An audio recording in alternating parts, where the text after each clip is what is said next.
Soube que vocês nada querem aprender. Então, devo concluir que são milionários. Seu futuro está garantido, à sua frente, iluminado.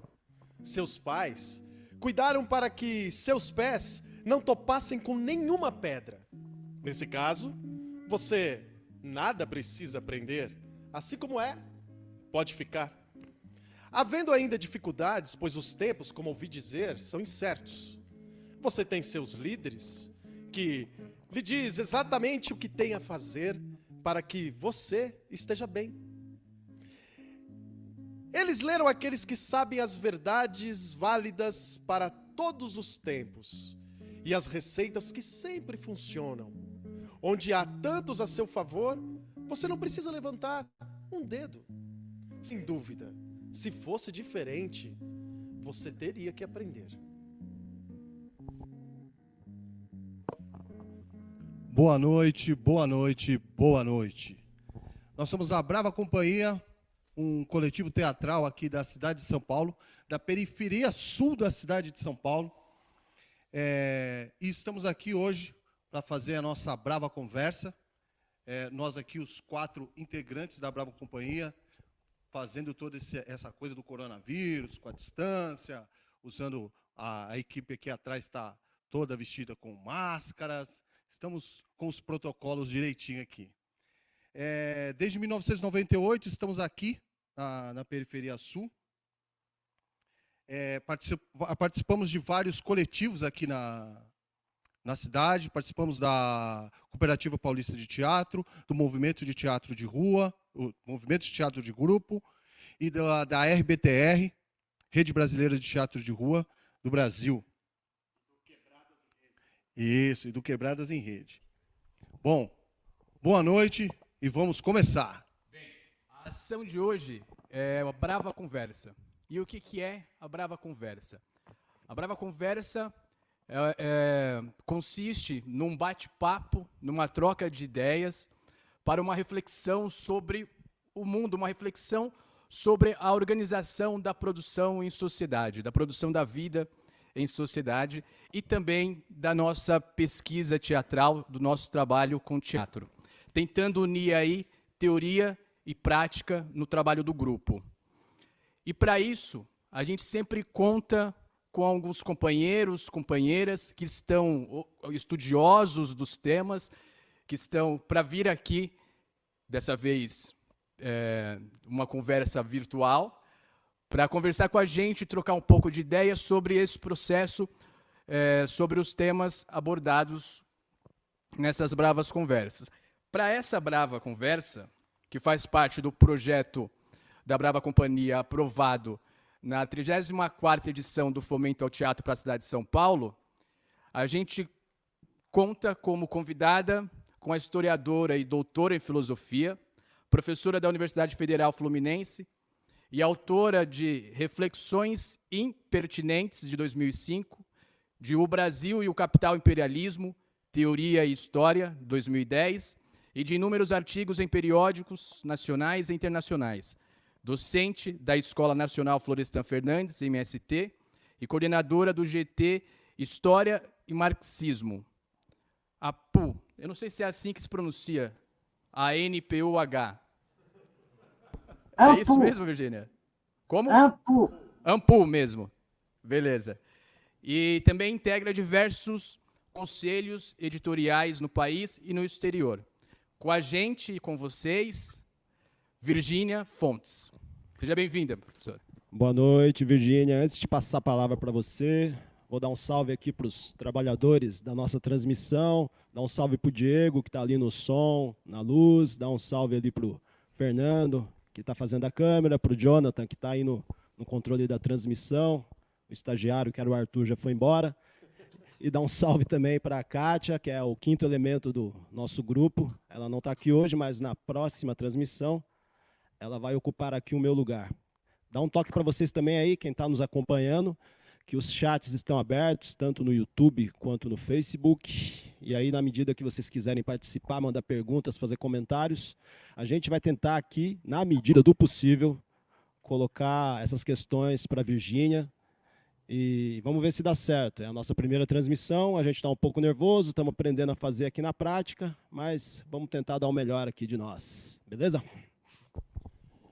Então, professora Virgínia, mais uma vez a gente agradece muito a sua disponibilidade em colaborar aqui com o árduo trabalho da nossa produção simbólica, né? No nosso caso, por meio do teatro, tentando contradizer esse mundo velho aí, pronto para ser derrubado e que persiste ficar de pé, mesmo que manco, né? Manco e cheio de armas, né? Nas mãos. A gente, para quem está vendo pela primeira vez, né, sobre esta ação, né, nunca assistiu nada, nós aqui da Brava Companhia, como disse o Márcio, né, a gente compõe um núcleo muito maior que a gente, que é o próprio movimento de teatro de grupo, tanto da cidade como do país, né, que tenta e insiste no erro de tentar revelar as contradições desse mundo, né, como eu já disse.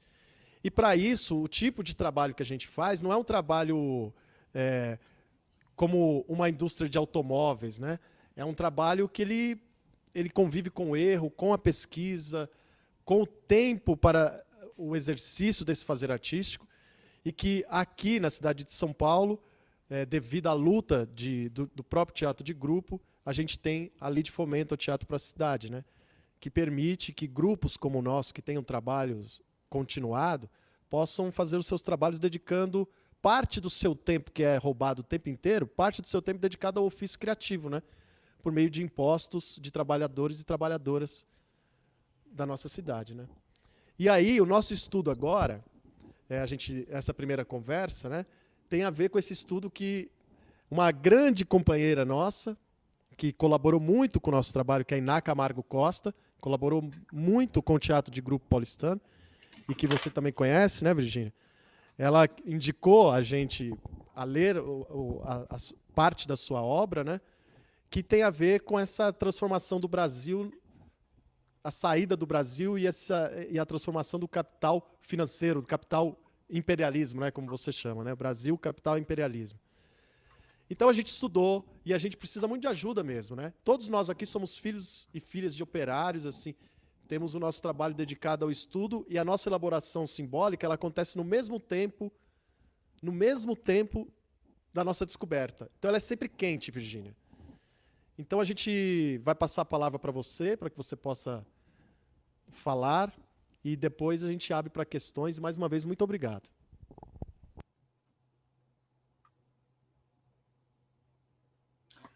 Boa noite, Fábio. Boa noite a todos, especialmente vocês que estão aí, Fábio, Márcio, Max, Ademir. E uma boa noite muito especial e um abraço à distância, mas daqueles abraços que a gente conhece, para a Iná Camargo, que é uma amiga de sempre, é uma mestra de sempre, em suma, é uma dessas mulheres imprescindíveis. E um salve para o povo que vocês mencionaram, que está aí, e que eu não estou vendo, né? Então, eu fiquei aqui pensando como fazer essa apresentação, eu vou começar pelo termo da financiarização, do capitalismo financeiro, que talvez seja o mais importante, porque muitas vezes a gente tem a impressão de que o capitalismo financeiro é o predomínio do puro dinheiro, é só o dinheiro que se reproduz ele mesmo. E é muito importante lembrar que esse conceito nasce com o Lenin, apontando a fusão. Ele não nasce com o Lenin, ele nasce, na verdade, com Hilferding, mas quem vai popularizar essa categoria é o Lenin, e ele expressa a fusão a fusão até familiar, na época que o Lenin escreveu o livrinho sobre o imperialismo, que é um livrinho genial, que é a fusão entre o capital bancário e o capital industrial. Lenin e Hilferding, na época deles, estavam analisando as formas concretas da expansão do capitalismo no início do século XX, e nós temos de nos defrontar com uma expansão infinitamente maior no início do século XXI, um século depois do Lenin. E a base a partir da qual o Lenin Lenin e Hilferding analisam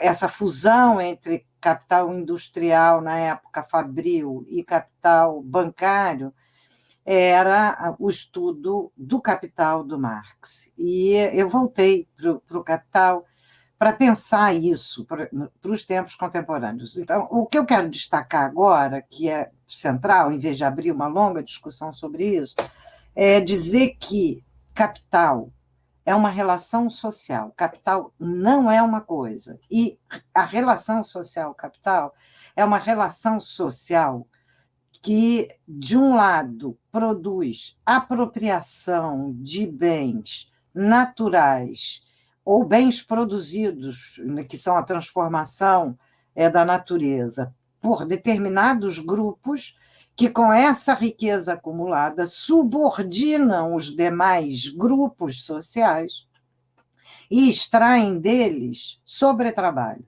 E sobretrabalho na forma de mais-valor ou mais-valia, que é o termo mais usual.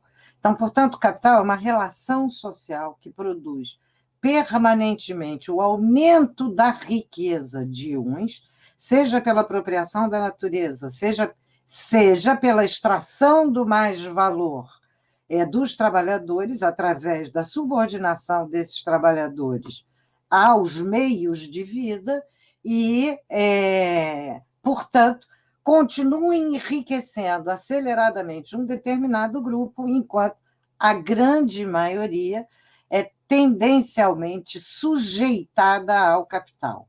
E essa sujeição ao capital é ainda intensificada porque o próprio movimento de expansão dessa relação social expropria os seres sociais. Isso é, separa os camponeses das suas terras e dos meios de produzir a sua vida nos campos, e nós estamos...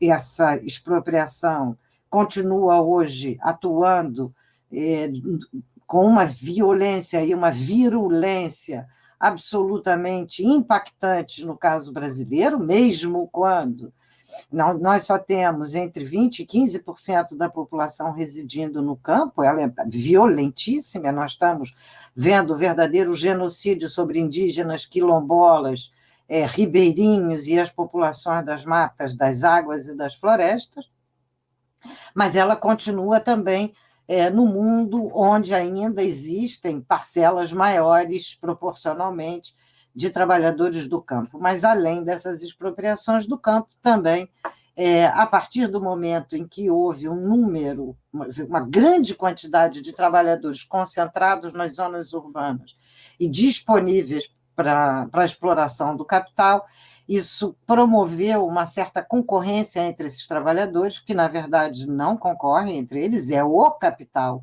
quem faz concorrer, e vocês vão entender muito fácil, um trabalhador chinês não compete com o trabalhador brasileiro. O brasileiro está no Brasil, fala português, come arroz, feijão, mandioca, etc. E o chinês está na China, com seus hábitos e costumes. Como é possível que esses trabalhadores entrem em concorrência?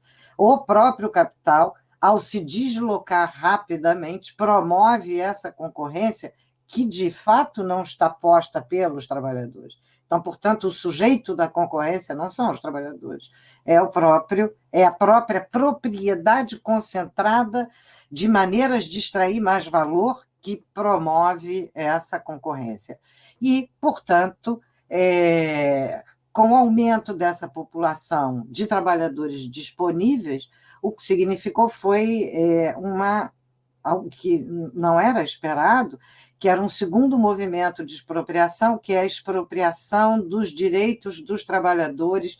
Eu estou centrando bem nos direitos, porque ele é muito impactante e é um processo que está em curso nos últimos 40 anos, e que a gente está assistindo o processo de precarização da força de trabalho e da sujeição desses trabalhadores de maneira direta aos proprietários de capital, sem a intermediação de contratos ou de direitos. Então, capitalismo é essa máquina de drenar mais valor de massas da população que ele próprio fomenta o aumento. E capital financeiro é a fusão das diversas formas de propriedade do capital. E essa fusão, o Lenin, na época dele, há um século atrás, chamou isso de, né, de união íntima. Eu, no meu livro, né, há 10 anos atrás, chamei de fusão pornográfica, porque, enquanto na época do Lenin era o capitalismo industrial e o capital bancário, na atualidade a gente tem um processo ainda mais complexo, que é a fusão de todas as formas de capital em conectados em empresas que são meramente proprietárias. São empresas que elas próprias não fazem nada, mas elas são empresas que detêm a propriedade de outras empresas que elas sim produzem. Então, é algo de muito impressionante e eu acho que a gente não vai ter tempo de desenvolver aqui.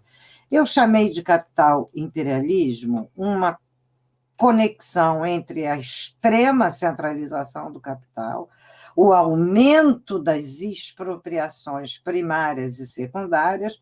Deixa eu falar mais um pouquinho dessas expropriações secundárias, porque elas não são só de direitos, elas também são de bens naturais, que, em princípio, todos os bens naturais não são bens proprietários, mas que, à medida que essa máquina devoradora da vida social, que é o capital, se expande, começa a investir sobre a apropriação desses elementos, e talvez o mais angustiante sejam as águas, tanto as águas doces quanto as águas salgadas, o carbono produzido pelas árvores e o oxigênio que que é condição para a nossa existência, assim como patente genética, inclusive da genética humana.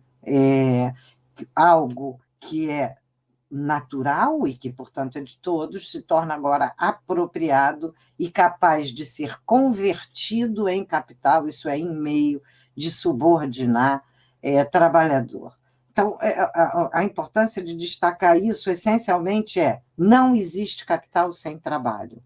As condições de realização do trabalho na expansão do capitalismo não apontam para o mundo do consumo, o mundo maravilhoso do consumo em grande extensão, mas apontam para o mundo de massas e massas e massas de trabalhadores precisando vender sua força de trabalho, sem ter outro recurso para sobreviver, e formas cada vez mais concentradas e distantes de proprietários que extorquem mais valor dessas massas de trabalhadores, quer seja através de contrato, quer não.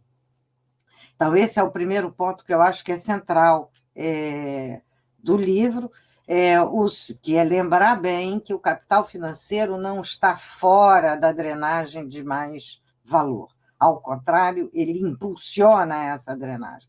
O segundo ponto era a forma política de domínio, que era a forma que eu identifiquei como uma interconexão proprietária liderada pelos Estados Unidos, e essa interconexão permitiu a ascensão de burguesias periféricas à condição de burguesias razoavelmente interligadas com digamos, as burguesias dos países centrais. O caso brasileiro é bastante claro desse processo.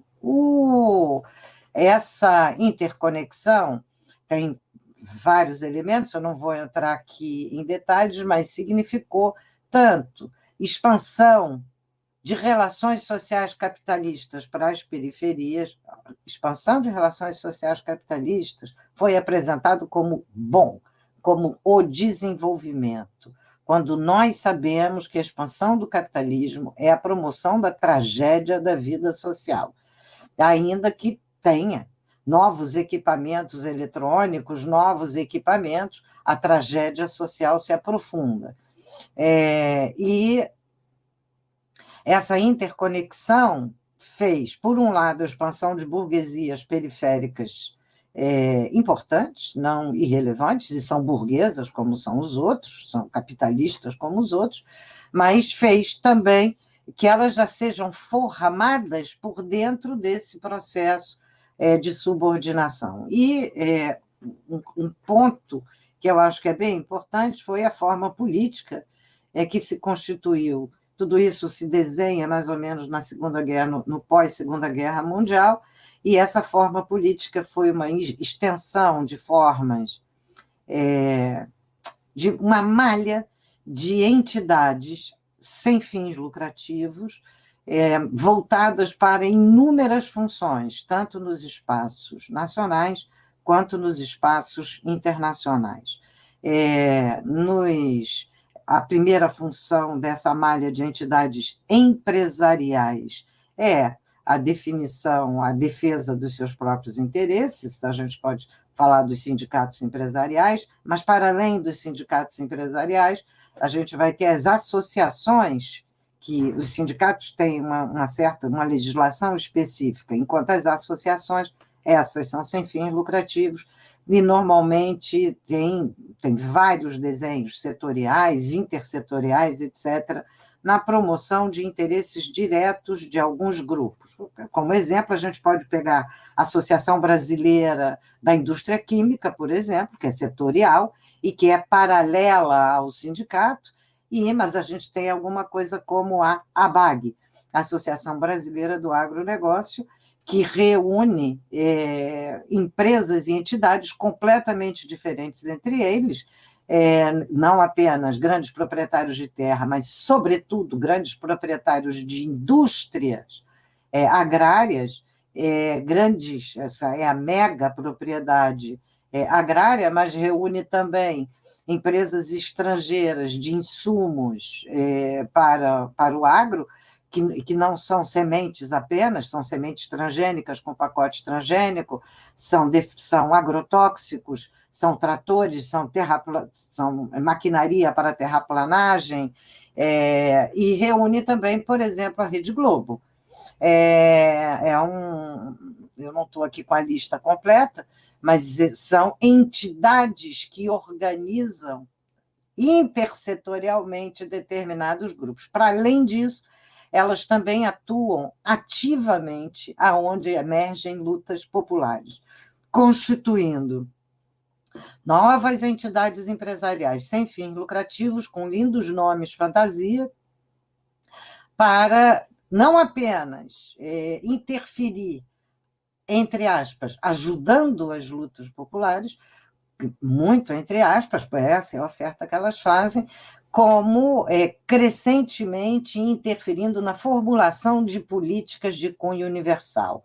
Elas são muitas, eu vou dar só alguns exemplos aqui, o movimento Todos pela Educação, o Todos pela Base, não, o movimento pela Base, em defesa da Base Nacional Curricular Comum, que é liderado pela Fundação Lema, enquanto o movimento Todos pela Educação, acho que atualmente também está sendo liderado pela Lema, mas foi liderado durante bastante tempo, pela Fundação Roberto Marinho, ou agora em plena pandemia, quando a gente vê o Itaú fazer uma doação e criar um instituto chamado Todos pela Saúde, não à toa com esse mesmo nome.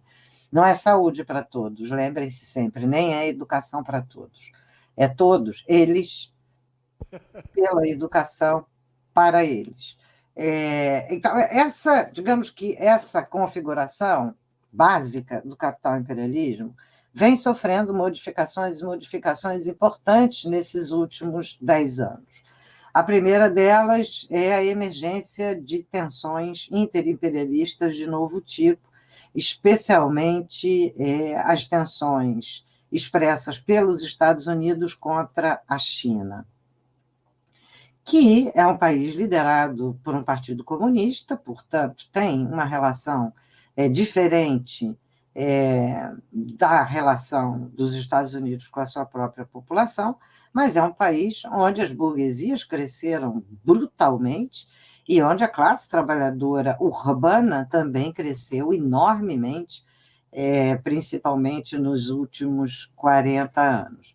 O crescimento industrial da China se deu completamente entrosado por dentro disso que eu chamei capital imperialismo, inclusive com entrecruzamento de propriedades. Como a gente sabe, por exemplo, a China é grande detentora de títulos do Tesouro Americano e há uma série de conexões das cadeias de valor, inclusive proprietárias, entre capitais estrangeiros de várias ordens, mas vamos começar pelos Estados Unidos e a China. Portanto, as tensões entre Estados Unidos e China envolvem um grau de complicação diverso do que houve na Primeira e na Segunda Guerra Mundial, quando a desconexão bélica dos sistemas produtivos era muito mais rápida, os sistemas não estavam conectados como estão na atualidade. E, portanto, isso exige uma reflexão que eu acho que ainda não está pronta sobre as condições desse enfrentamento. Nós estamos assistindo uma ascensão da extrema-direita e de uma extrema, talvez a mais agressiva e a mais violenta, seja o caso brasileiro, onde o formato protofascista é o mais aberto e o mais escancarado, enquanto o Trump, digamos, se posiciona numa extrema-direita alt-right estadunidense, que defende o supremacismo branco, que defende América para os americanos, América quer dizer Estados Unidos para os estadunidenses, etc., mas que entra em peleja com as forças tradicionais locais, representadas em parte pelos grupos do Partido Democrata dos Estados Unidos, mas também por parcela do mainstream, né, das classes dominantes estadunidenses. Então, aparentemente, lá há mais tensões intraburguesas com relação a essa ascensão do Trump do que aqui no caso brasileiro, com a ascensão de Jair Bolsonaro. Então, a gente tem hoje de dimensionar que há lutas intestinas entre as grandes burguesias internacionais e nos Estados Unidos que a gente acompanha pouco, porque elas não são exatamente visíveis, embora a gente enxergue o governo Trump destruindo mais aceleradamente ainda as instituições que os próprios Estados Unidos criaram para a contenção e organização do capitalismo no cenário internacional, uma vez que os Estados Unidos eram e ainda são a polícia do mundo. Não tem nenhum país com a mesma capacidade bélica dos Estados Unidos. Então, essas tensões a gente pode enxergar em brigas entre mega empresários internacionais ou em posições diferentes desses mega capitalistas internacionais, sei lá, como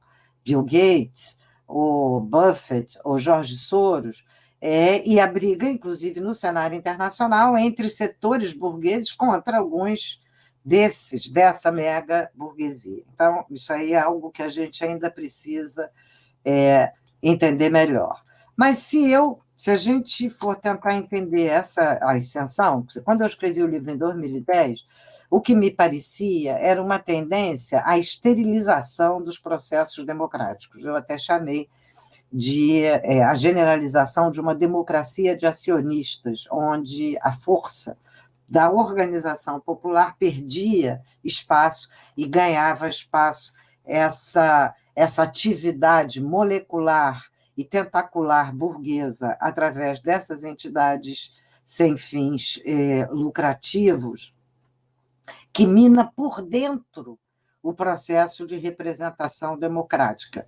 Em 2010, eu vi apenas alguns elementos disso, mas me parecia que isso iria ficar mais tempo. Em 2015, mas mais especialmente a partir de 2016, vai ficando evidente que essa atividade devasta a própria estrutura representativa de cunho burguês. E isso não aconteceu só no Brasil. No Brasil isso foi devastador, com o golpe de 2016, mas também na França, nas eleições que resultaram na presidência do Macron, a gente vê que os partidos, uma boa parte dos partidos tradicionais franceses se desmilinguiu, E mesmo em outros países, na Itália, na própria Espanha, a gente vai assistindo uma derrocada dos partidos clássicos, dos desenhos clássicos partidários. E, bom, eu venho atribuindo isso a uma atuação política, mas não diretamente partidária, das burguesias, que mina por dentro a representação política. E como mina? Mina porque ela decide, ela engaja setores populares pequenos, mas não são muito grandes. Porém, ela trata com esses setores populares como multiplicadores dos seus projetos e como afirmadores da validade dos seus projetos. E que projetos, na maioria dos casos, são? A senhorear-se das formas das políticas universais, isso é, das políticas que são destinadas, de fato, para todos. E se assenhorear, tanto privatizando diretamente alguns setores, e nós aqui tivemos todas as etapas disso, a contrarreforma do Bresser Pereira, por exemplo, que abre as parcerias públicos-privadas, que abre as OCIPs e as OS, para que elas, entidades privadas, sem fins lucrativos, mas não sem fins engordativos, passem agora a administrar os recursos públicos, a gerenciar os recursos públicos. Então, por um lado, pela privatização direta, de outro, pelo deslocamento de recursos públicos através da participação dessas entidades sem fins lucrativas nas políticas públicas. Portanto, há um direcionamento de uma parcela de recursos públicos, tanto para sustentar essas entidades, pois elas todas, sem fins lucrativos, têm isenções fiscais, mas também para que, através delas, pacotes e sistemas educativos, de saúde, etc., sejam vendidos para o Estado. Então, nem sempre se trata de acabar com o setor público, mas é fundamental que se corte o vínculo entre público e universal, e para cortar esse vínculo entre público e universal, é preciso cortar o vínculo entre público e classe trabalhadora. Vínculo que nas sociedades capitalistas já é um vínculo mais curto. Bom, então, a situação brasileira é uma situação complexa hoje, porque a eleição de Jair Bolsonaro mostra, por um lado, que existiam tensões intraburguesas, mas, por outro lado, mostra que essas tensões intraburguesas se acomodaram com a política do Jair Bolsonaro. Essas tensões estavam evidentes no golpe de 2016, em que uma parcela dos mega empresários brasileiros, evidentemente super beneficiados nos governos PT, para constituir as megas empresas, foram colocados sob ataque pela Lava Jato, alguns deles, e, no caso da Odebrecht, praticamente arruinaram a Odebrecht, e eu não tenho nenhuma pena da Odebrecht, eu só tenho... o meu problema não é a pena da Odebrecht, é para que o fizeram, por que o fizeram e quem o fez. A grande questão nós sabemos hoje, era uma questão, sobretudo, política, de devastar o partido, na época, né, o PT, o Partido dos Trabalhadores, mas não só, porque tem também aí uma discussão importante sobre o que significa corrupção nas sociedades capitalistas, e, em especial, corrupção nas sociedades capitalistas subalternas ou periféricas, como prefiram. Então, as divisões que apareceram ali em 2015 e 2016 foram resolvidas através do que eu chamo o lançamento de uma bola de neve que ia virar avalanche, que foi um golpe de Estado, que juntou todos os ameaçados pela Lava Jato, que eram, inclusive, toda a cúpula do Congresso brasileiro, que foram que acharam um ponto de união, com o aval dos Estados Unidos, é claro, embora não tenha sido os Estados Unidos o protagonista desse golpe, e com o aval dos Estados Unidos, simplesmente fizeram impeachment da Dilma e, tendo como ponto de união expropriar trabalhador de direitos, aumentar a forma de exploração da classe trabalhadora. Então, nós temos aí uma situação que é uma situação bastante complicada, porque o Partido dos Trabalhadores não fez o que seria de esperar de um Partido dos Trabalhadores, no sentido de organizar essas massas de trabalhadores, de formar essas massas de trabalhadores para que elas pudessem assumir a sua própria defesa, pudessem assumir o papel central nesse processo. Ao contrário, o PT agiu como um partido da ordem, não como um partido contra a ordem. Ele foi um excelente gestor para o capital, o que significa que o capital continuou no controle e que, se não queria mais aquele gestor, arrumaria um jeito para trocar o gestor. E trocou. Essa não era, entretanto, prevista a eleição de Bolsonaro, e a eleição de Bolsonaro só é possível exatamente porque, o golpe de 16 provoca uma avalanche, a avalanche tem lado, ela é contra os trabalhadores, mas não tem quem pilote, porque uma avalanche não é exatamente pilotável, e não tem recuo, não tem como voltar atrás depois de um golpe. E é nesse caminho que emerge a figura do Jair Bolsonaro, que é a figura do esgoto, é a figura, assim, é o mais suave que eu posso falar dele. Assim, ele não é simplesmente a defesa da ditadura, ele é a defesa e a solicitação da tortura, ele é a defesa aberta do racismo, ele é a defesa aberta da negação da história, da negação da ciência, etc.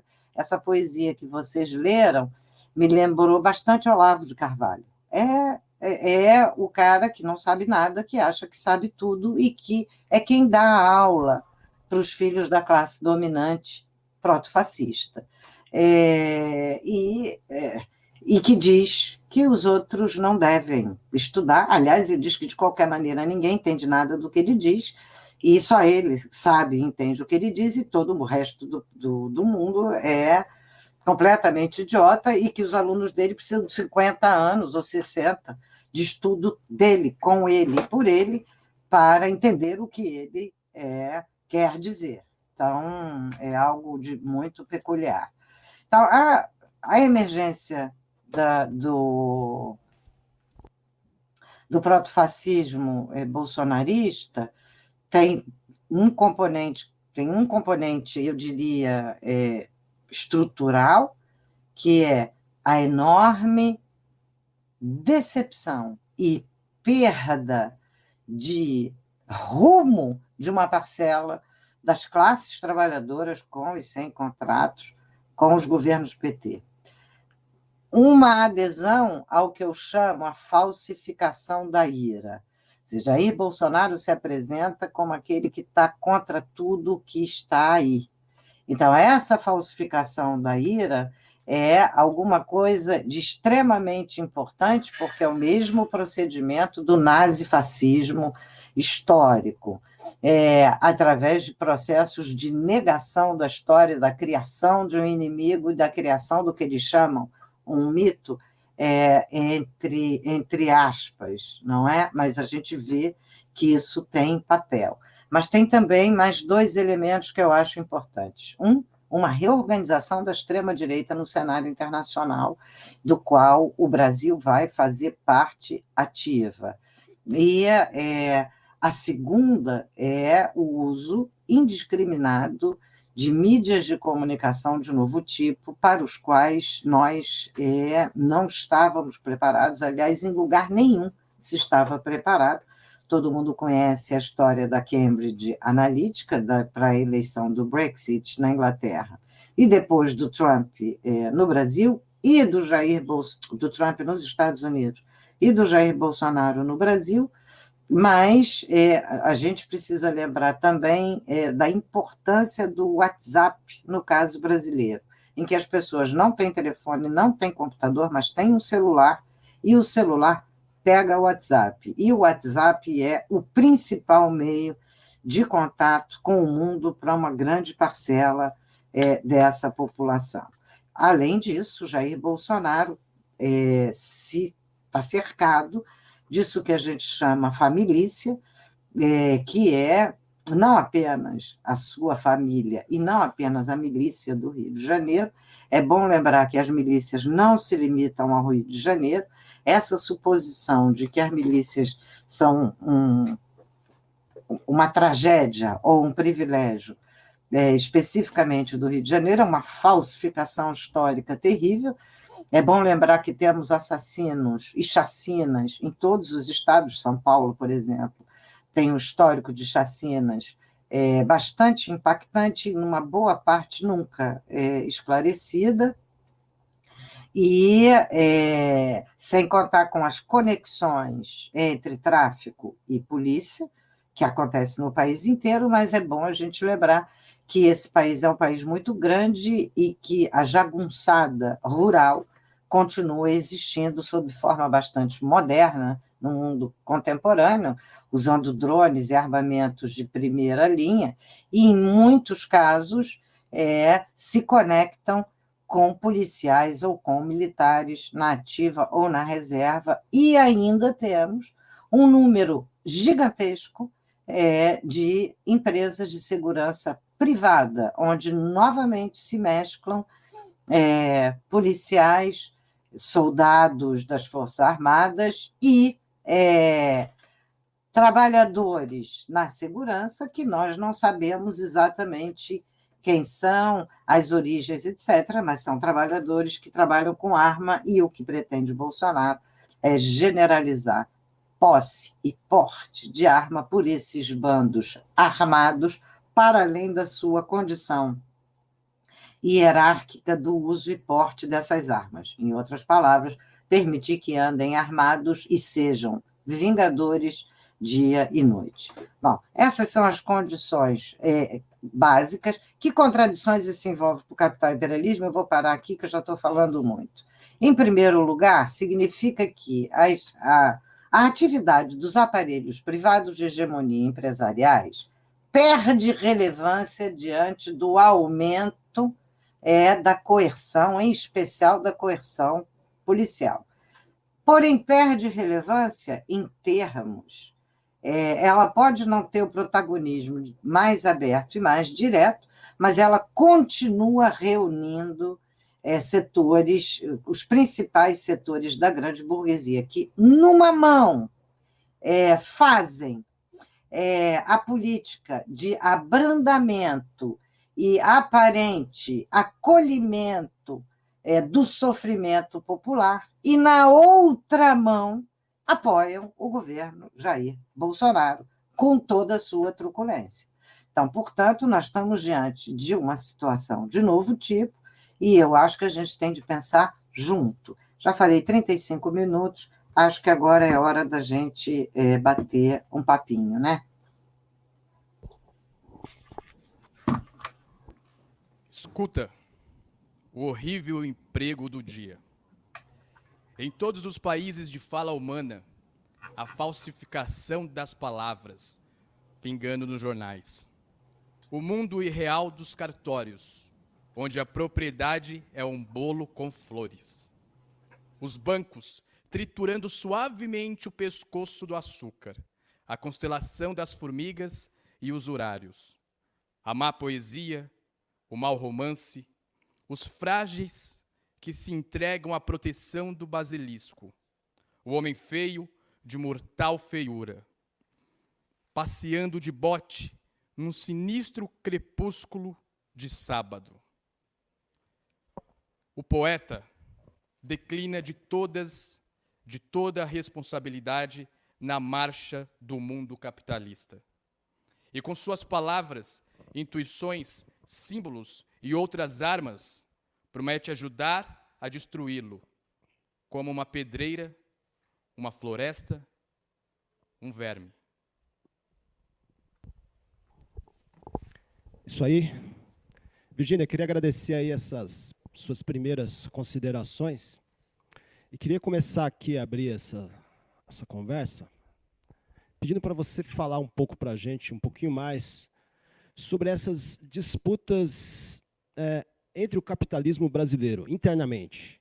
Quais são os principais setores e como se dão essas disputas e, ao mesmo tempo, como se dão esses acordos em determinados momentos? Se há, de fato, uma tensão interna entre esses grandes setores ou se eles agem em bloco, na maior parte do tempo? Você vai fazer uma pergunta de cada vez ou a gente vai juntar perguntas? Só para eu entender. Eu acho que a gente vai fazendo uma por vez. Tá legal. E Então, você não precisa se preocupar com o tempo para responder também, não. Pode usar o tempo que for necessário. Talvez só para emendar uma coisinha, junto com isso que você acabou de falar, Ademir, quem é hoje essa burguesia brasileira, né? Essa é uma pergunta que, por exemplo, nós nos fizemos assim, né? Quem é essa burguesia brasileira hoje, né? Acho que tem a ver com a pergunta do Ademir, né? bom, vamos lá. Eu vou trazer os elementos que eu disponho. Sempre falta mais coisa para pesquisar e isso é sempre muito angustiante. Em primeiro lugar, burguesias são sempre competitivas. Então, burguesias têm sempre tensões internas. Então, não é algo de diferente ou de inusitado as tensões internas interburguesas. Só para dar um exemplo, vocês estão vendo agora a disputa pública entre o Itaú e a XP. Mas a XP, o Itaú é detentor de uma parcela expressiva de ações da XP. Então, e eles estão fazendo uma campanha um contra o outro.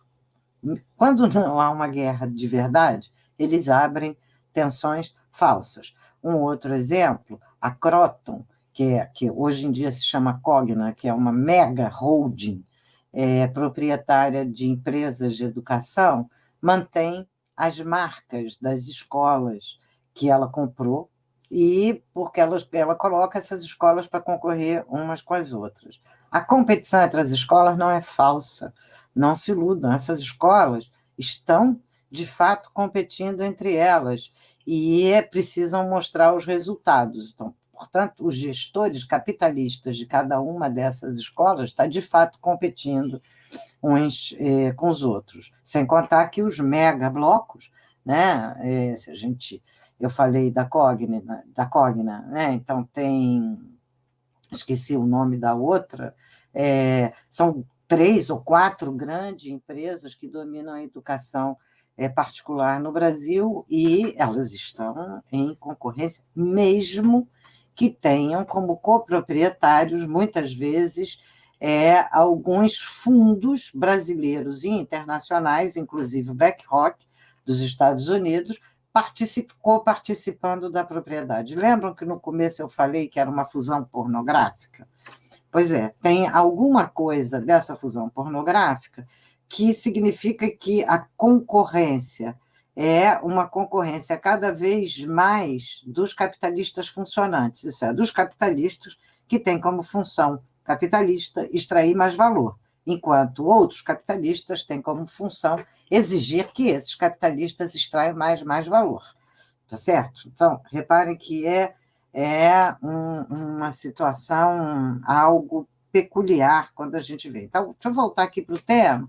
Disputas intercapitalistas, capitalismo é um modo de ser concorrencial e mesmo o capital monopolista não está fora das condições de concorrência intercapitalista e é sob o capitalismo monopolista que a gente vai assistir às grandes guerras mundiais, exatamente guerras lideradas por monopólios / estados desses capitais. Então, no caso, o Estado digamos, o local e a estrutura da divisão de poderes do Estado representativo burguês é construída de tal maneira exatamente a permitir que essas tensões não se solucionem, não cheguem até as raias de fato e possam encontrar outras mediações, inclusive apelando para o conjunto da população, que é uma estratégia clássica dos dominantes, que convocam a população para o seu lado. Não é? Então, no caso brasileiro, especificamente ali em 2015, eu venho trabalhando com a seguinte hipótese. 2016, né, no golpe, as mega-burguesias brasileiras, que são as burguesias que exportam capital, que têm interesses internacionais, etc., que vem crescendo no Brasil desde a década de 1970, mas que deram um primeiro salto na década de 90 e um enorme salto no século XXI, esses mega capitais, eles têm interesses um pouco diferentes dos capitais de menor porte, mesmo que sejam grandes. Porque se eles estão exportando capitais, eles precisam ter circulação garantida de capital para ir e para voltar, eles precisam da dinâmica internacional do circuito operando. Em outras palavras, para usar os termos da direita hoje, eles são aqueles capitais que têm um comportamento globalista. Não porque eles sejam internacionalistas, mas porque eles estão internacionalizados. Isso diferencia de outros setores e frações, ainda que em todos os setores e frações do capital no Brasil e no mundo haja essa centralização e essa concentração em que não é possível dizer que aquele capitalista é só daquele setor. Ele pode estar em inúmeros setores. O mesmo capitalista pode estar atuando em comércio, em produção, que pode ser industrial, pode ser escolar, pode ser no âmbito da saúde, ou dos transportes, em conexão direta com o Estado, etc. Então, no caso brasileiro, essas disputas acontecem de inúmeras maneiras. E a construção dessas entidades, desses aparelhos privados de hegemonia burguesa, mostram que eles se organizam de inúmeras maneiras, e a maioria delas, para não dizer todas essas entidades empresariais, a disputa é por incorporar como política geral a política que lhes interessa. Então, integrar o Estado como formulação de política. Liberalismo é uma forma de Estado. Então, a gente não pode esquecer que, mesmo quando eles se dizem liberais e contra o Estado, eles estão dentro do Estado, eles estão formatando um determinado tipo de Estado. E essa presença pode acontecer de variadas maneiras. Mas se a gente lembra agora, de 2015 e 2016, a gente vai ver o enorme protagonismo da Fiesp, com o Pato lá da Fiesp, o SCAF, etc. A Fiesp é uma das maiores entidades de industriais do país, sem sombra de dúvida. Mas a grande maioria dos industriais do país não é mega proprietário. Ele é grande e médio na Fiesp, não é mega. Os mega, eles tinham um espaço de representação próprio, e eu não sei como é que está isso hoje, que era a antiga Ciesp, que é irmã gêmea da Fiesp, mas teria de averiguar como está essa situação na atualidade, eu não tenho os elementos para isso. Então, eles têm inúmeros espaços para organizar essas diferenças e divergências entre eles. No golpe de 15 e 16, é evidente que não parte do setor da grande burguesia as brigas que vão gerar, que vão resultar no impeachment. Partem, sobretudo, do setor da representação política, da briga do PSDB, da recusa do PSDB em aceitar a legitimidade da eleição de Dilma Rousseff, e a inversão que eles fazem logo depois da eleição de Dilma Rousseff, em que Aécio Neves propõe a política que Dilma tinha proposto na campanha e Dilma adota no governo a política que o Aécio Neves tinha proposto na campanha.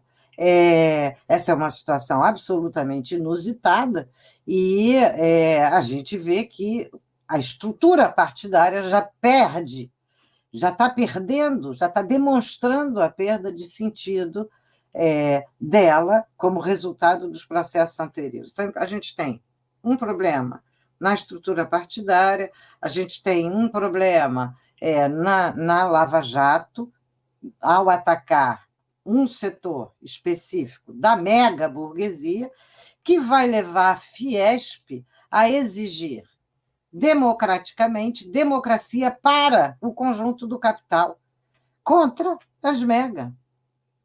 É interessante, mas contra as mega, por quê? Eles não querem derrubar as mega, o que eles querem é ter os mesmos benefícios que as mega. Por isso eles se autodenominam de democráticos e dizem que não vão pagar o pato. De fato, os acordos não são acordos firmados normalmente, e, sobretudo, às claras, acordos firmados com a clareza dos processos políticos. E muitos deles ocorrem, como a gente vê nessas entidades que não são abertas, ou em jantares e banquetes, onde os dirigentes, 2 dirigentes desses grupos se encontram. E se encontram também com dirigentes partidários e dirigentes do Estado, como a gente sabe regularmente.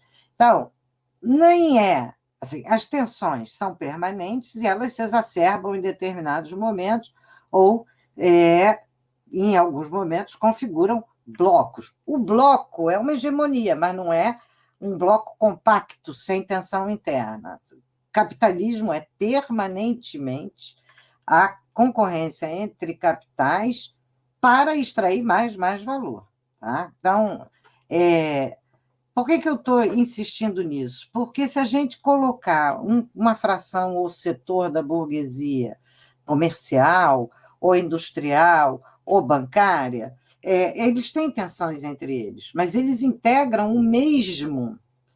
O ciclo do capital começa no banco, passa no processo produtivo, passa pelo comércio, começa no banco, no comércio, passa pelo processo produtivo, volta para o comércio e volta para o banco. Portanto, o lucro de cada um desses é uma parcela do mais-valor extraído no processo diretamente produtivo, ou, em alguns casos, a gente integra o processo de transporte, em alguns casos, no comércio, há elementos produtivos, etc. Então, essas frações todos eles dependem da extração de mais-valor. Além dessa tensão entre o que a gente chama as formas funcionais do capital, há também tensões entre as escalas de propriedade, que podem ou não se conectar com capitais estrangeiros. Aí a gente chega na segunda pergunta. Quem é a burguesia brasileira?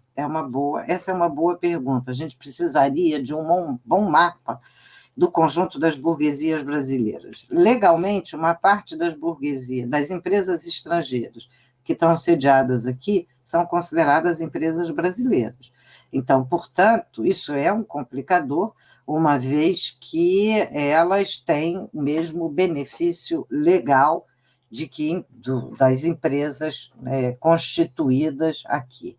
Em segundo lugar, o conjunto das burguesias nascidas aqui foi formada através de cursos de formação, em muitos casos dados tanto pelas entidades sindicais como pelas formações de lideranças e de gestão de outras entidades sem fins lucrativos, como o INSPER, que também é uma entidade sem fins lucrativos, e são formadas com estreita conexão com as entidades estrangeiras, como exemplo, a Câmara Americana de Comércio, que ela tem uma atuação intensíssima em palestra, seminário, organização de encontros, etc. A própria burguesia, nascida aqui, convoca as burguesias estrangeiras, em especial estadunidenses, para participar das suas iniciativas e das suas, digamos, as suas próprias organizações. Então, quem que é essa burguesia brasileira?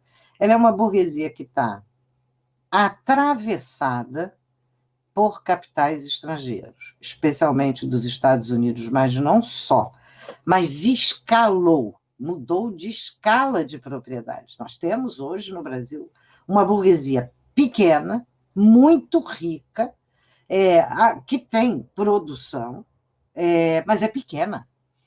Está principalmente centrada no agronegócio e nos bancos, que são os dois pilares maiores, mas também no comércio. Se vocês observarem que aquele papagaio da Havan, o Zé Carioca, o velho da Havan, o Luciano Hang, ele subiu de posição assim, estelarmente de 10 anos para agora. Ele entrou na lista dos mais ricos do país da Forbes.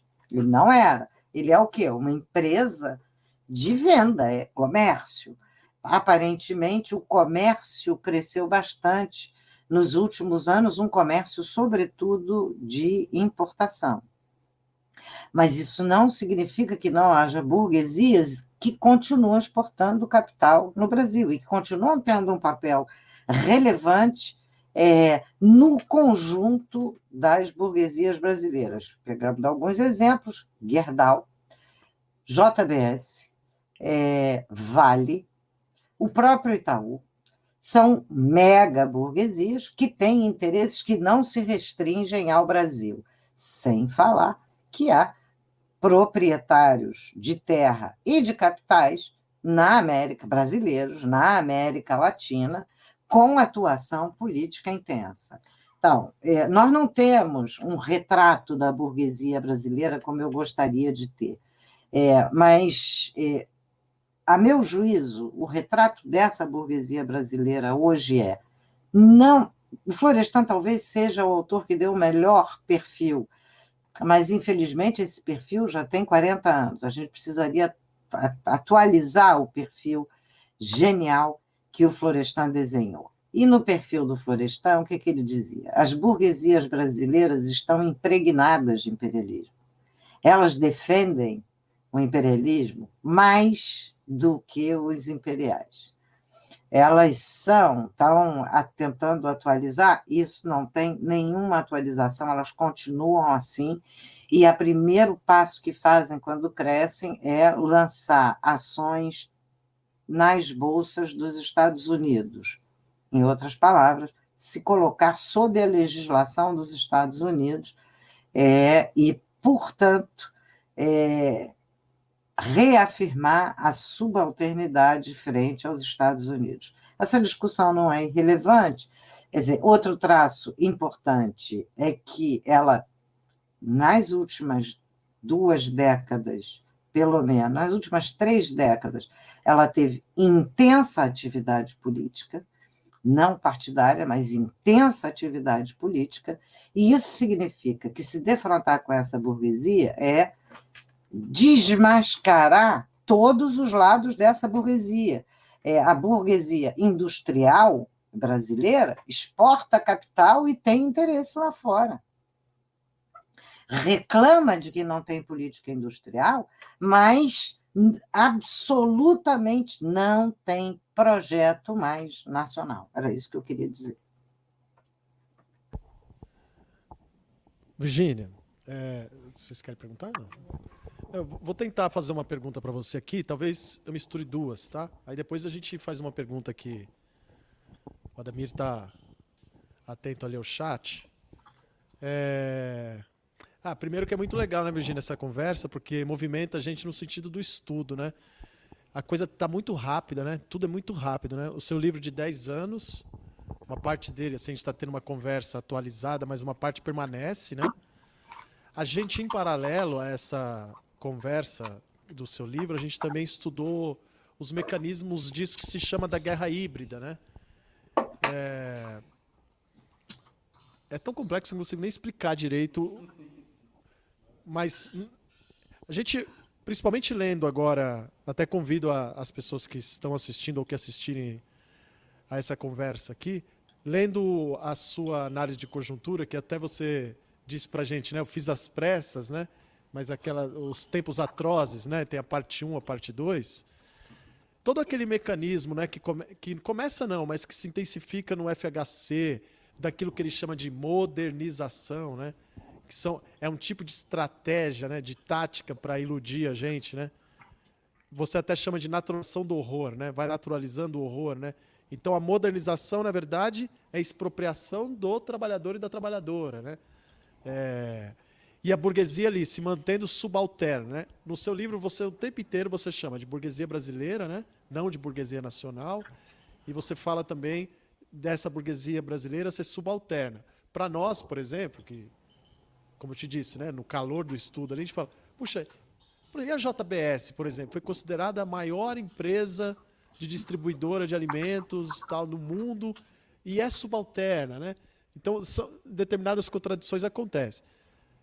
E para nós essas contradições elas são motivos assim, de estudar, e é difícil, né, pegar esses pontos. Pergunta que eu queria te fazer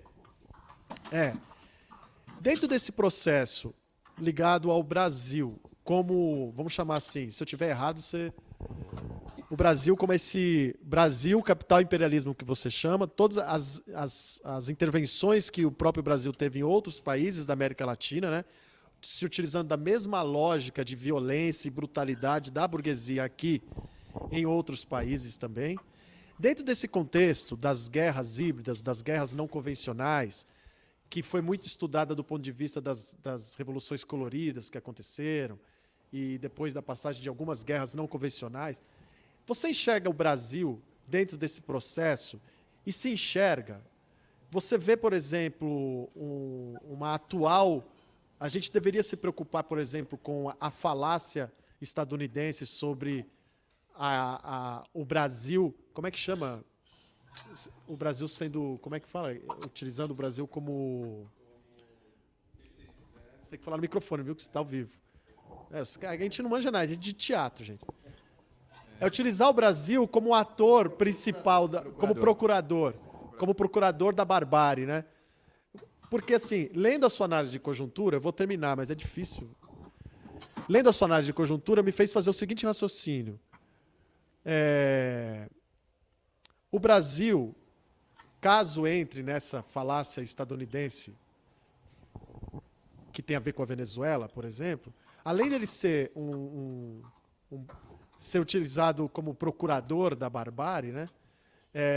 Ao mesmo tempo, o empresariado brasileiro, essa burguesia que não é a mega, mas que é a braba também, e os institutos, e alguns institutos, inclusive, que se colocam dentro de uma roupagem progressista, eu não vou citar um aqui para não ser injusto com todos os outros, né? Você acha que, por exemplo, como você escreveu, que a gente corre o risco de, por exemplo, para preservar uma lógica de funcionamento como está aí do Brasil, inclusive desses institutos embarcarem nessa onda imperialista do Brasil com outros países da América Latina no sentido da violência mesmo?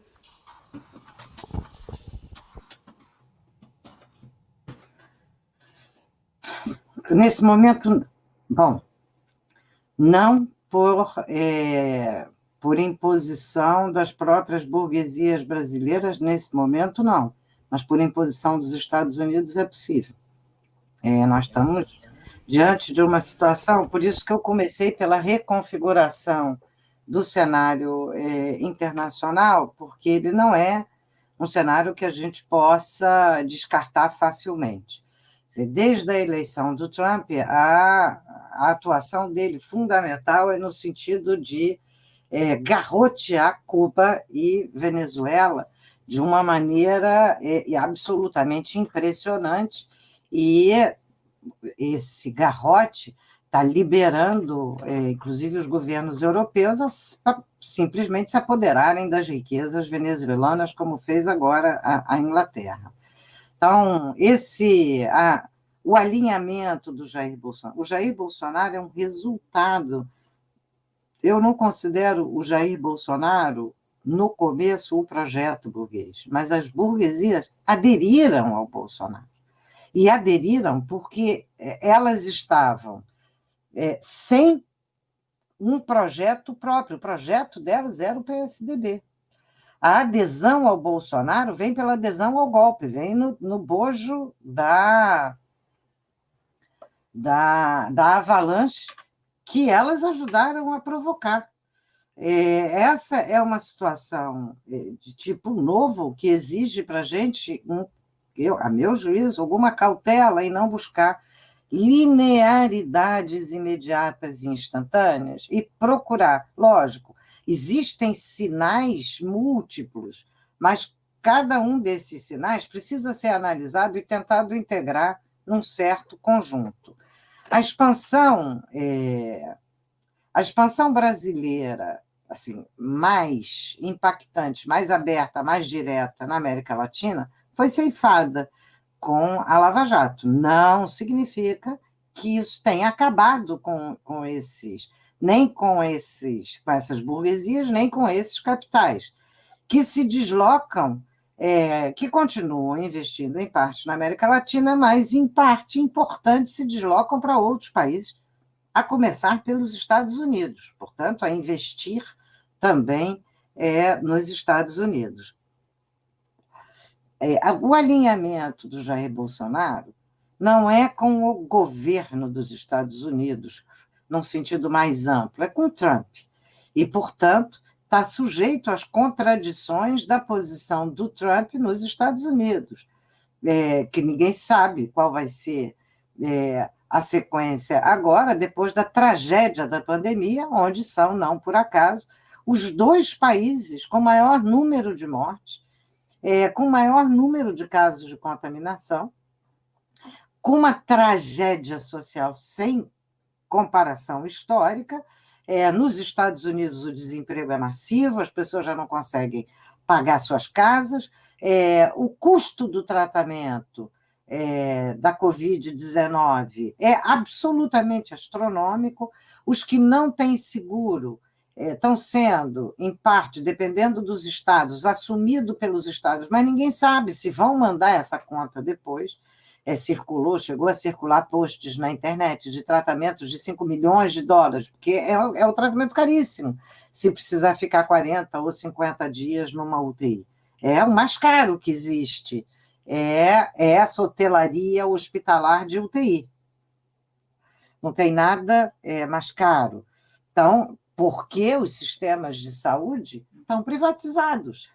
E é a hora em que os lucros podem ser astronômicos, em que se vai pagar qualquer coisa para garantir a vida. Bom, então, o alinhamento do Bolsonaro com o Trump deixa a inquietação da tendência do Trump a impor ao Brasil a coparticipação no enfrentamento com a Venezuela. E nós já tivemos momentos de muita tensão respondidos à altura pela Venezuela, o que recolheu as forças brasileiras. Nós estamos assistindo tensões. Eu falei das tensões no primeiro momento, mas não falei de todas elas. Eu esqueci não, mas é porque é tanta coisa. A gente vê a Globo, que ajudou a eleição do Bolsonaro, abertamente. A Globo comparou Bolsonaro a Fernando Haddad. Eu não sou uma haddadiana, mas é incomparável Fernando Haddad e Jair Bolsonaro, e a Globo disse que eram dois pontos polares de polarização idênticos, e que o Haddad era tão violento quanto o Jair Bolsonaro. Isso é assim, eu recolhi todos os editoriais do jornal O Globo no mês, nos dias, entre o primeiro e o segundo turno, e todos, sem exceção, tinham exatamente esse tom. Portanto, a Globo apoiou Jair Bolsonaro, e, em pouco tempo, se deslocou do apoio discreto para a crítica ao mau comportamento do Jair Bolsonaro, mas não a crítica da política econômica do Jair Bolsonaro, e continua assim até agora. Então, a gente tem, a Globo não é uma burguesia pequena, nem fala só no nome dela. A Globo, a família Marinho, é dona de uma das maiores fortunas desse país e integra diversos outros interesses e diversos outros grupos em várias das suas áreas proprietárias, embora, no caso dela, a sua principal fonte seja a Rede Globo, né, o complexo O Globo. Nesse momento, não é visível um avanço próprio brasileiro com relação à América Latina. É mais inquietante um avanço delegado do Brasil como força auxiliar dos Estados Unidos numa agressão eventual à Venezuela. Por enquanto, até aqui, isso está contido, mas essa é uma questão importante. O segundo ponto que você traz é a discussão da guerra híbrida. Eu não gosto muito dessa categoria, eu acho que falta análise de classe nessa categoria, e há uma espécie de... Quando falta análise de classe, a gente acaba atribuindo aos estados uma espécie de hiperprotagonismo no processo histórico, em que alguns estados podem tudo, fazem tudo, maquinam, conspiram, resolvem tudo, etc.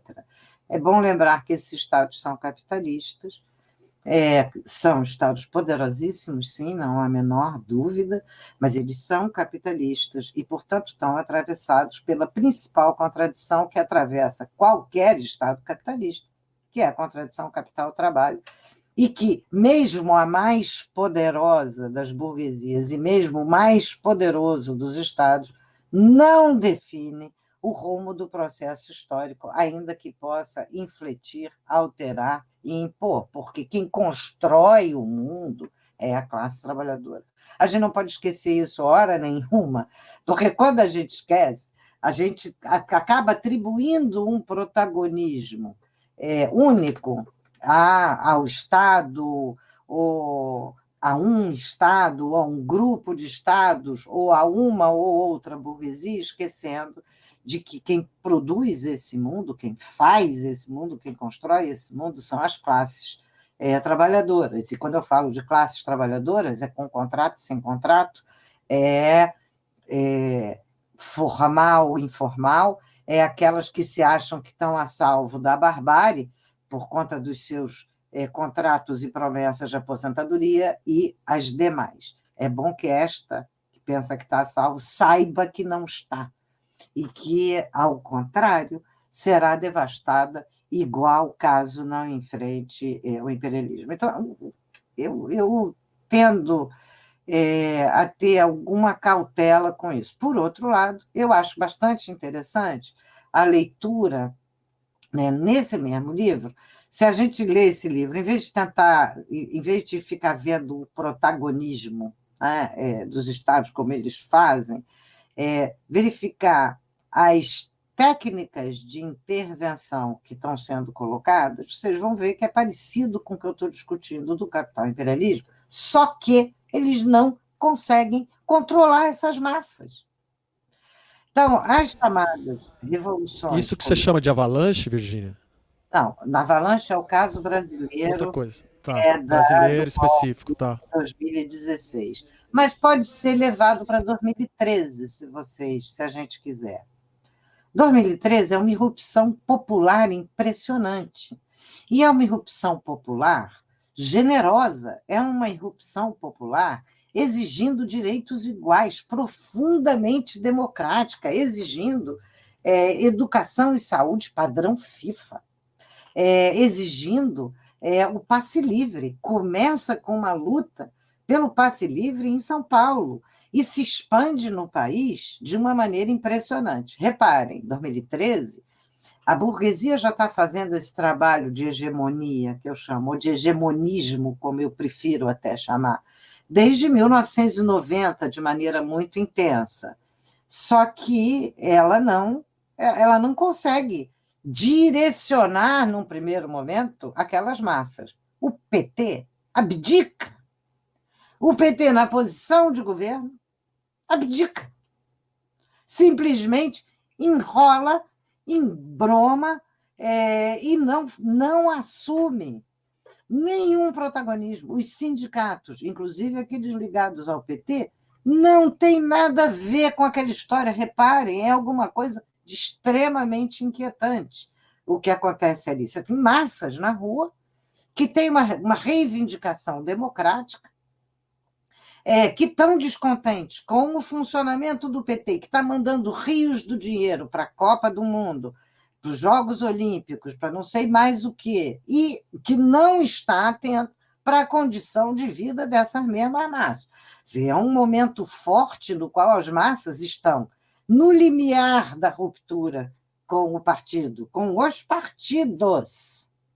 E a direita vai mandar lá para dentro daquelas manifestações, os seus grupos de extrema-direita, que vão com punho em inglês, que vão com soco em inglês, que vão com barras de ferro para agredir a esquerda. Então, a gente vê que ali já começam a aparecer, dentro das manifestações, setores da extrema-direita, criados por dentro da direita, mas que a direita não conseguia dirigir aquelas massas.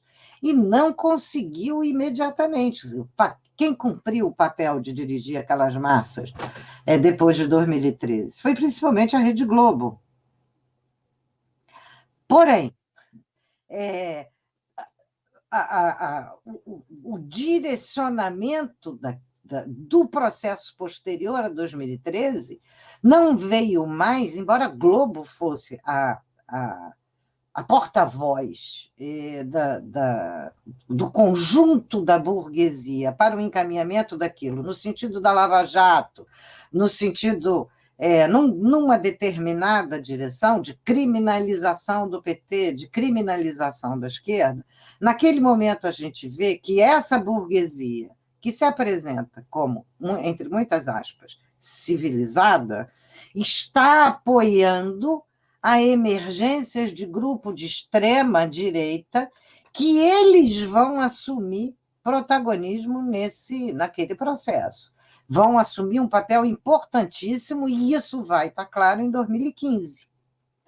Então, a gente vê, nesse momento, como a direita tradicional e a extrema-direita mudam os papéis naquele momento. A extrema-direita assume a direção e a direita tradicional deixa fazer, porque interessava ela. Lembrem-se da Globo com os vândalos, lembrem-se, assim, o papel da Globo desqualificar a violência ou a manifestação e a indignação popular e defender a violência dos seus. Esse é o papel, não só defender, como ocultar, em boa parte, a violência dos seus. Dizer que, por exemplo, o caso brasileiro era uma revolução colorida, ou era 2013, era uma provocação de alguém contra o PT, a meu juízo, é uma leitura equivocada do processo histórico e que, com isso, a gente retira as massas trabalhadoras do papel e, inclusive, das dificuldades que elas estavam sentindo, que é um pouco o que a história da guerra híbrida faz. E, recentemente, eu participei de uma tese muito interessante, aliás, exatamente sobre a configuração das guerras híbridas no Oriente Médio.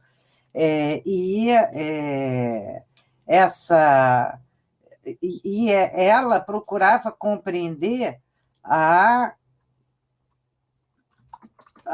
maneira da Simone, espera aí que eu vou achar o nome completo dela aqui, é Simone Kawakami. Ela é daquele...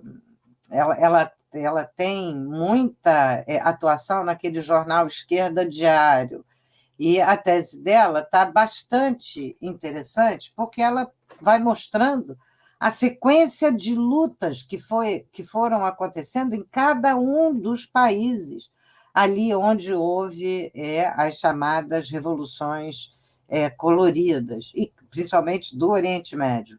E como é frente à pressão popular que tanto as burguesias locais como as forças armadas, as forças policiais e as forças internacionais tentam manobrar.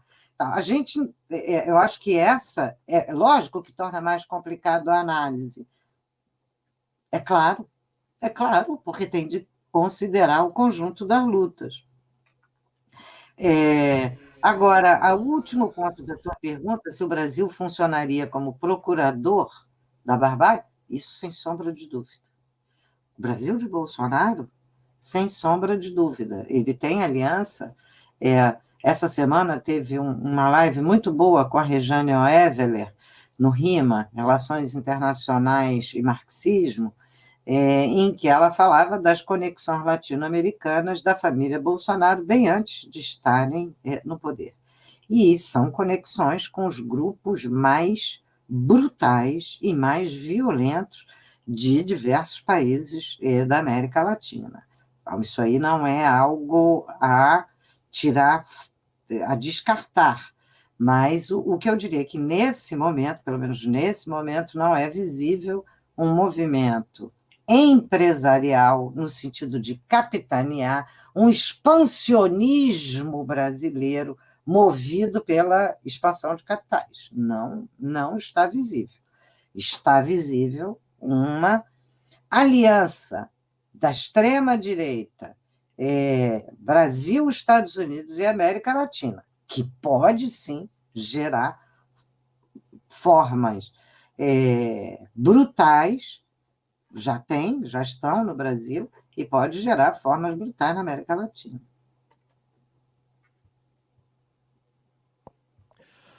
Bom, vou aproveitar aqui para mandar um abraço para o pessoal que está acompanhando a live aqui. Tem bastante gente mandando perguntas também para a professora. Eu vou pensar uma aqui, mas antes vou deixar um abraço aqui para o Gustavo, lá, acompanhando lá em Ilha Comprida, o Ricardo também, lá de Cananéia, Ilha Comprida, Oswaldo Pinheiro, para a Selma Pavanelli, que está acompanhando lá de Rondônia. E vou trazer uma pergunta do Silvio Lima. Abração para o Silvio. Aliás, ele está mandando várias perguntas aqui, mas eu vou colocar uma agora.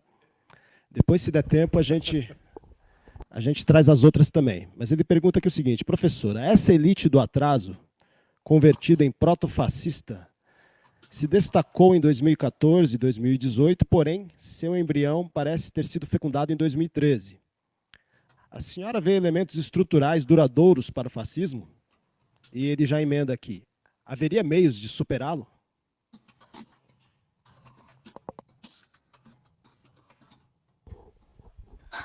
Bom, o Tarribite do Atraso é o título do livro do Gessé Souza, né?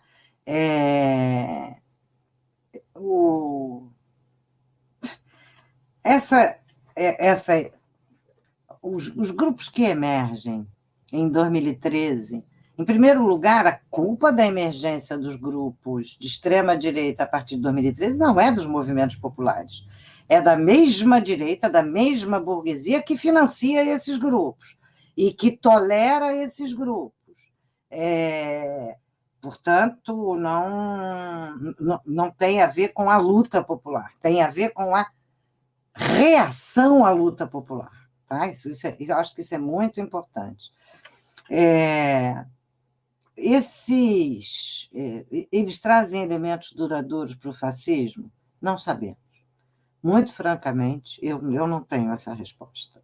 E eu acho que a gente ainda não tem um estudo mais aprofundado sobre as características, limites e possibilidades dessa configuração atual do fascismo. Então, acho que a gente ainda deve está devendo caracterizar mais precisamente esse tipo de fascismo. Eu tenho hipóteses, estou trabalhando com algumas hipóteses, e a primeira das hipóteses é a tensão interimperialista, intercapitalista no cenário internacional. A segunda hipótese é a massa de trabalhadores desprovidas de direitos não é possível de ser contida, caso se coloque em movimento, unicamente pelas entidades amortecedoras burguesas, e não tem mais o enquadramento público que permitia, de alguma maneira, estabelecer as formas de contenção, como, por exemplo, escola pública, por exemplo, universidade pública ou saúde pública. Então, essas massas não têm mais, elas não aderem mais a essas instituições, que são instituições do Estado, que são também instituições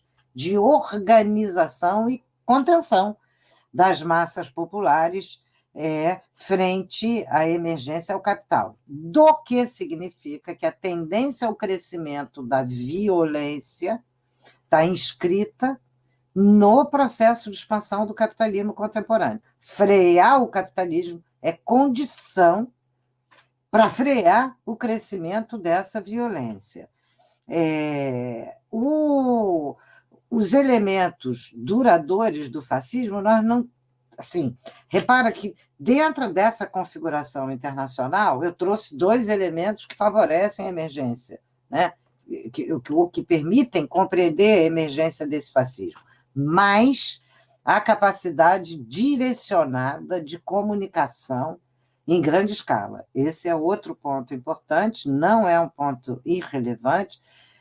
Não apenas a grande mídia proprietária, no caso brasileiro, mas também as novas modalidades de controle da comunicação em direção única.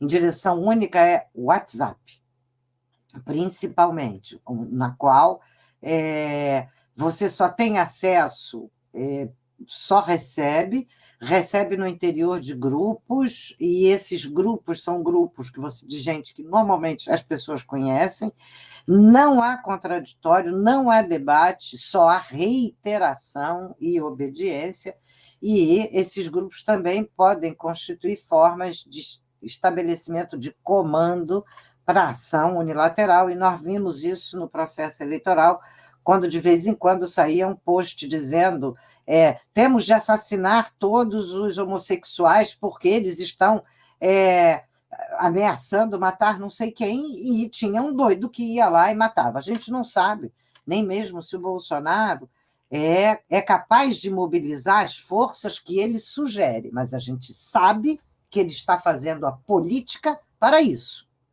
Então, se ele consegue avançar nessa política, nós estaremos diante de um regime fascista, e é preciso brecar isso antes que isso venha a ocorrer. Já basta um presidente e um grupo presidencial fascista. Um regime fascista é algo de quase inimaginável para todos nós, e olha que isso que nós estamos vivendo já é inimaginável. Como superar? Bom, nós temos hoje lutas. A expansão das classes trabalhadoras significa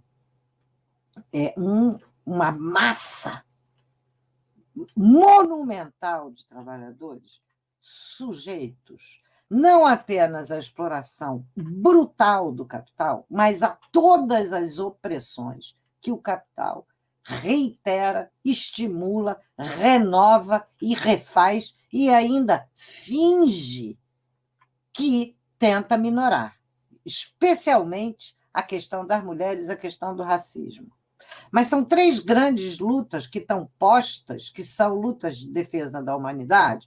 Eu vou começar por elas, mas tem a 4ª, que, a meu juízo, é a central, que é a luta antirracismo, a luta das mulheres e a questão ambiental.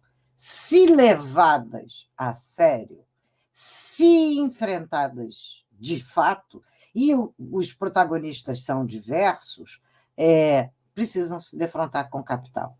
O capital produz e promove o que ele chama meritocracia, isso é, uma peneira que de mérito não tem nada, é uma peneira de filtragem, na qual se captura os melhores de determinados grupos sociais e usa esses melhores como o exemplo meritoso de que o capitalismo não tem nem discriminação racial, nem discriminação de gênero.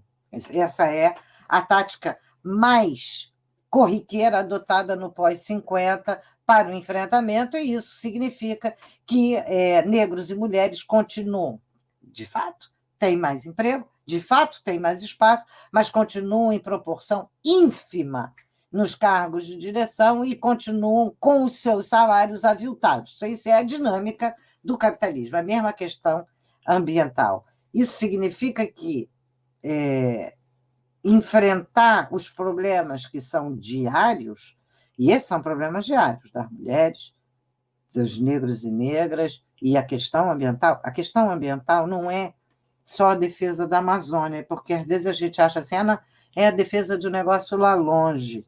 Não, olha, é a água na sua torneira. Aí em São Paulo e aqui no Rio de Janeiro, a nossa água está completamente contaminada por organoclorados, não sei se vocês sabem. Houve uma pesquisa feita há 1 ano e meio atrás que apontou que as 500 maiores cidades do país têm as suas torneiras, a água da bica tratada, contaminada por organoclorado e por uma mistura de organoclorado que não tem como filtrar, não tem como separar e que não se sabe o efeito que pode dar a reunião desses organoclorados na água. Se sabe o efeito de cada um deles. Todos são trágicos, assim. Todos são venenos. É tudo agrotóxico, isso é resíduo de agrotóxico. Todos juntos, ninguém tem ideia do que significa. Essa é a água que a gente bebe. Então, a questão ambiental, a comida hiperprocessada ou a comida envenenada que nós estamos comendo, o biscoito das nossas crianças, que era o biscoito maisena, que era aquele biscoito que meus filhos comeram, que eu comi na infância e meus filhos comeram, hoje é transgênico, é feito com milho transgênico. Não é alguma coisa. A alimentação e a água que bebemos é a defesa da vida. Então, portanto, a luta por essas questões é uma luta que necessariamente se defronta ao capital e precisa encontrar a luta dos trabalhadores contra o capital. Só que ela não é mais só uma luta pelos direitos singulares de cada setor de trabalhadores. Ela precisa ser uma luta do conjunto dos trabalhadores contra o capital. Aí ela vai encontrar todas as lutas que não só são lutas que só têm solução no enfrentamento ao capital, como elas são crescentemente internacionais. Então, eu acho que essa é a questão-chave. Enfrentar o fascismo é organizar todas as lutas dos trabalhadores, nessas características que eu coloquei, incluindo essas características, mas dos trabalhadores, organizar essas lutas para enfrentar o fascismo. A partir desse bloco organizado, é possível, inclusive, fazer acordo com outros grupos. Sem esse bloco, não há acordo. Há imediato predomínio burguês sobre o restante. É a deposição, digamos, das armas de combate contra o fascismo e entregar essas armas na mão daqueles que apoiaram a subida desse ser que está aí. Então, agora é luta e é luta. Virgínia, vendo todos esses estudos, né, a gente vai entendendo que o capitalismo ele se apoia nessa corrupção estrutural, nesse desemprego estrutural, e agora a gente está, né, com esse quadro, com esse panorama que você colocou e que a gente vê no dia a dia colocado na nossa frente. Eu me pergunto, para minha mãe que está lá, que é uma costureira que mora lá em Itu, com a pandemia, o que se revela, sabe assim, que aparece, que é claro desse sistema tão avassalador que a gente tem que se debruçar para entender, para tirar, sabe assim, a gente que faz teatro, por exemplo, tem que transforma isso, né, essa crítica em teatro, né, tentando deixar de ser chato para ser bem comunicativo, né? O que é revelado com essa crise sanitária mundial? Bom, são várias coisas, mas as duas mais imediatas são a devastação dos sistemas públicos de saúde tornou o enfrentamento de uma pandemia alguma coisa de atroz e de quase impossível. 2, a pandemia não resulta de um vírus nacional, né, qualquer que seja a nacionalidade desse vírus. A pandemia resulta da própria expansão do capitalismo, no confinamento massivo de animais, na expansão desse confinamento para as áreas silvestres e, portanto, na facilidade, na facilitação para o transbordamento de espécies, de vírus de espécies silvestres para animais domésticos ou animais comestíveis e deles para os seres humanos. Então, repara, no ponto 1, a forma do capitalismo contemporâneo, que ele próprio devastou, o que foi uma conquista popular importante, que foi saúde pública e universal em alguns países. No caso brasileiro, nós temos um SUS, e, aliás, se não tivéssemos o SUS, a nossa situação estaria infinitamente pior. Mas o SUS está sendo devastado desde que foi criado. E uma boa parcela dos recursos públicos acabam seguindo para setores privados. Então, embora a gente tenha equipes, tenha uma logística nacional, etc., do SUS, que é fundamental e que a gente não pode perder, o SUS não pode continuar sendo direcionado pela dinâmica do capital, que pretende impor uma gestão privada no ambiente público.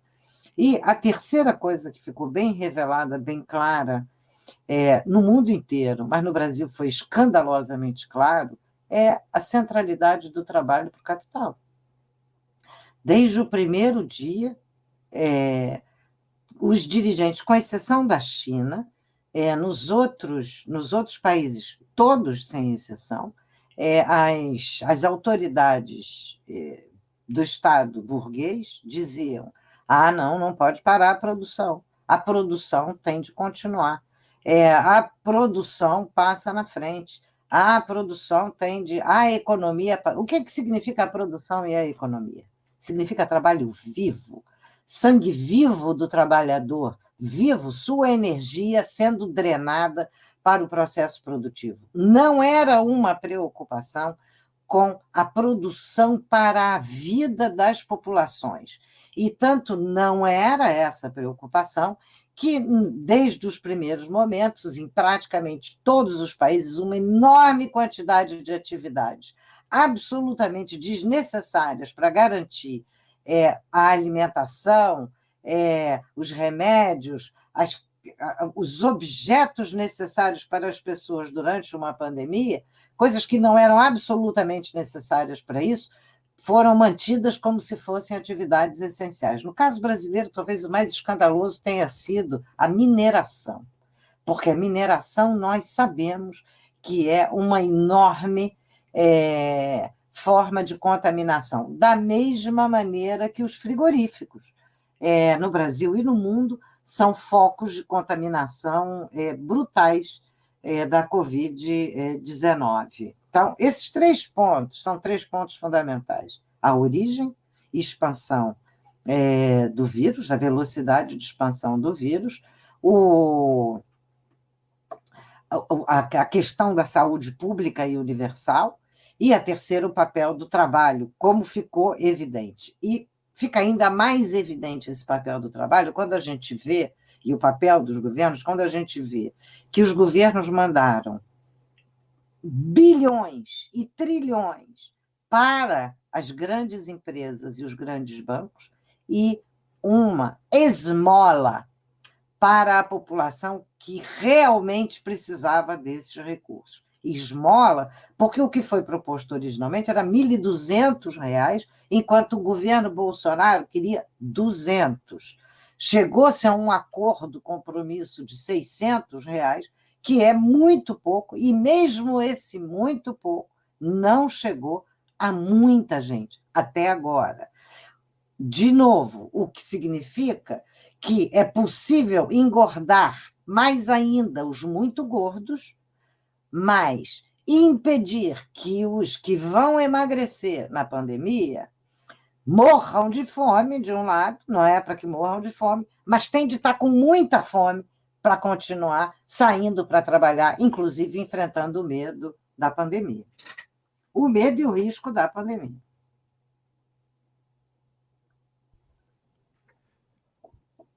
Professora Virgínia, queria agradecer, acho que a gente vai começar aí para o final aqui, encerrando.